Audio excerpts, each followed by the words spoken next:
Alam mo ba, kapag pinag-uusapan ng mga sikat na lugar sa Pilipinas, kadalasan ang naiisip natin ay mga beach, bundok o tourist spots. Boracay, Palawan, Baguio at iba pa. Pero alam mo bang may mga lugar sa bansa na hindi lang basta maganda, kundi napakahalaga rin sa siyensya at kasaysayan ng ating kalikasan? Ito ang tinatawag na National Geological Monuments ng Pilipinas. Ang mga lugar na ito ay mga natatanging anyong lupa at bato na nabuo sa loob ng milyon-milyong taon dahil sa galaw ng mundo. Mga lindol, pagsabog ng bulkan, pag-angat ng lupa at walang tigil na pag-ukit ng hangin at dagat. Dahil sa kanilang kakaibang anyo at napakalaking halaga sa pag-aaral ng ating planeta, opisyal silang kinilala bilang mga pambansang geological monument upang maprotektahan at mapreserba para sa susunod na henerasyon. Sa ngayon, may 7 lugar na sa buong Pilipinas ang may ganitong espesyal na pagkilala. At ang bawat isa sa kanila ay may sariling kwento kung paano hinubog ng kalikasan ang kanilang kakaibang mga anyo. Sa video na ito, aalamin natin ang mga Philippine Treasure, 7 Geological Wonders of the Philippines. Mga lugar na hindi lang basta maganda, kundi patunay ng kapangyarihan at hiwaga ng kalikasan. Pero bago yan, huwag kalimutang mag-like, mag-comment at mag-subscribe para sa mas marami pang interesanting kaalaman tungkol sa Pilipinas. Handa ka na ba? Simulan na natin. Number 7. Mabini Fossil Reef. Ang Mabini Fossil Reef sa Albay ay isa sa mga pinakakakaibang geological sites sa Pilipinas. Matatagpuan ito sa bayan ng Mabini at kilala dahil sa mga sinaunang coral reefs na naging bato sa pagdaan ng milyong-milyong taon. Idiniklara ito na National Geological Monument sa Pilipinas noong pre-2001. Dati itong bahagi ng isang buhay na coral ecosystem na kalaunan ay umangat mula sa ilalim ng dagat dahil sa galaw ng tectonic plates. Dahil dito, makikita ngayon sa lupa ang mga fossilized coral formations na dating nasa ilalim ng karagatan. Mahalaga ang lugar na ito sa pag-aaral ng kasaysayan ng dagat at klima ng Pilipinas. Alam mo ba? Ang mga coral fossils sa Mabini ay tinatayang nabuo libo hanggang milyong-milyong taon na ang nakalipas. Patunay na ang ilang bahagi ng lupa sa Pilipinas ay dating nasa ilalim ng dagat. Number 6. Montalban Gorge. Ang Montalban Gorge ay matatagpuan sa Rodriguez, Rizal at isa sa mga pinakaunang idineklarang National Geological Monument sa Pilipinas noong 1983. Isa itong manipis na canyon na nabuo dahil sa patuloy na pag-agos ng tubig ng Marikina River sa loob ng Limestone Mountains. Kilala ang lugar dahil sa matataas na limestone cliffs, caves at dramatic rock formations. Dahil malapit ito sa Metro Manila, popular din itong destinasyon ng hikers at nature lovers. Bukod sa ganda nito, mahalaga rin ito sa pag-aaral ng karst landscapes sa bansa. Alam mo ba, ang mga limestone rock formations sa Montalban Gorge ay nabuo mula sa mga sinaunang coral reefs na naging bato matapos ang milyong-milyong taon. Number 5. Ilocos Norte Sand Dunes. Ang Ilocos Norte Sand Dunes ay isang malawak na desierto-like landscape na matatagpuan sa baybayin ng Ilocos Norte. Idiniklara ito na National Geological Monument sa Pilipinas noong 1993. Nabuo ang mga buhangin dito dahil sa kombinasyon ng hangin, alon at sediment na dinala mula sa mga ilog at dagat. Umaabot sa higit 60 meters ang taas ng ilang sand dunes sa lugar. Dahil sa kakaibang anyo nito, madalas itong gamitin bilang filming location ng mga pelikula at TV shows. Isa rin ito sa pinakamagandang halimbawa ng coastal dune systems sa Pilipinas. Alam mo ba, ang Ilocos Norte Sand Dunes ay patuloy na gumagalaw at nagbabago ang hugis dahil sa lakas ng hangin at bagyo na dumadaan sa rehiyon. Number 4.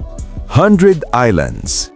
Ang 100 Islands sa Pangasinan ay isang grupo ng mahigit 124 maliliit na isla na nakakalat sa Lingayen Gulf. Nabuo ang mga ito mula sa mga sinaunang coral reefs na umangat mula sa dagat dahil sa tectonic movements. Dineklara ito na National Geological Monument sa Pilipinas noong 2003. Sa pagdaan ng panahon, hinubog ng hangin at alon ang mga isla hanggang maging kakaibang limestone formations. Ngayon, isa ito sa pinakasikat na tourist destination sa Northern Luzon. Bukod sa turismo, mahalaga rin ito sa pag-aaral ng insular karst formations. Alam mo ba, kahit tinawag itong 100 Islands, sa katunayan ay may 124 islands sa buong parke kapag low tide. Number 3. Beatty Rock Formations. Ang Beatty Rock Formation sa Northern Samar ay isa sa mga pinakabagong idineklarang National Geological Monument noong 2025. Kilala ito sa napakalalaking rock formations at sea stacks na hinubog ng malalakas na alon ng Pacific Ocean sa loob ng milyong-milyong taon. Ang mga bato dito ay binubuo ng iba't ibang sedimentary rocks na nabuo noong 15 hanggang 20 milyong taon na ang nakalipas. Dahil sa patuloy na erosion ng dagat, nagkaroon ng mga bato ng kakaibang hugis na parang mga natural sculptures. Isa ito sa pinaka-dramatic coastal landscapes sa Pilipinas. Alam mo ba? Ang Beatty Rock Formations ay nabuo dahil sa kombinasyon ng tectonic uplift at malalakas na alon ng Pacific Ocean sa loob ng napakahabang panahon. Number 2. Taal Volcano. Ang Taal Volcano sa Batangas ay isa sa pinakaaktibong bulkan sa Pilipinas at isa ring National Geological Monument. Idineklara ito na National Geological Monument sa Pilipinas noong 1985. Natatangi ang Taal dahil isa itong volcano inside a lake inside another volcano, isang bihirang geological formation sa mundo. Nabuo ang malaking Taal Caldera matapos ang malalakas na pagsabog ng bulkan daan-daang libong taon na ang nakalipas. Sa gitna ng Taal Lake, matatagpuan ang Volcano Island kung saan matatagpuan ang aktibong bunganga ng bulkan. Dahil sa kakaibang geological structure nito, isa ito sa pinaka-inaaral na bulkan sa Southeast Asia. Alam mo ba? Ang Taal Volcano ay kabilang sa pinakamaliit ngunit pinakaaktibong bulkan sa mundo na may mahigit 30 recorded eruptions sa kasaysayan. Number 1. Chocolate Hills. Ang Chocolate Hills sa Bohol ang isa sa pinakasikat at pinaka-unique na geological formation sa Pilipinas. Idineklara ito na National Geological Monument sa Pilipinas noong 1988. Binubuo ito ng mahigit 1,200 conical hills na halos magkapareho ang hugis at nakakalat sa malawak na lugar. Nabuo ang mga burol na ito mula sa sinaunang coral limestone na umangat mula sa dagat at unti-unting hinubog ng erosion at ulan sa loob ng milyong-milyong taon. Tuwing tag-init, nagiging kulay tsokolate ang damo sa ibabaw ng mga burol, dahilan kung bakit tinawag itong Chocolate Hills. Dahil sa kakaibang anyo nito, isa ito sa pinaka-iconic natural landmarks ng bansa. Alam mo ba? Ang Chocolate Hills ay may mahigit 1,200 hanggang 1,700 hills at isa ito sa pinaka-unique karst landscapes sa buong mundo.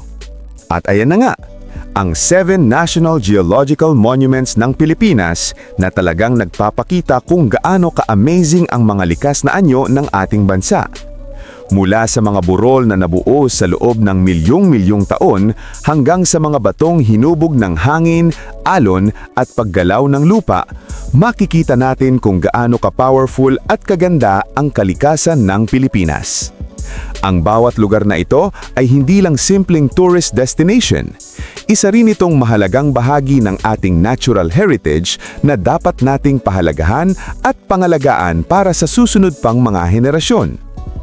Ikaw, kabida, alin sa mga National Geological Monuments na ito ang pinaka-nakakamangha para sa iyo? At may alam ka pa bang ibang geological wonders sa Pilipinas na dapat naming maisama sa susunod na video? I-comment mo na sa baba ang iyong sagot. Tandaan, napakaraming likas na yaman ang Pilipinas na patuloy pang nadidiskubre at pinag-aaralan. Sa bawat bundok, burol at bato na ating nakikita, may kwento ng milyon-milyong taon ng kasaysayan ng ating planeta. At kung nagustuhan mo ang video na ito, huwag kalimutang mag-like, mag-share at mag-subscribe para sa mas marami pang kaalaman tungkol sa mga kahangahangang lugar at likas na yaman ng Pilipinas. Maraming salamat sa panunod. Hanggang sa muli, kabida!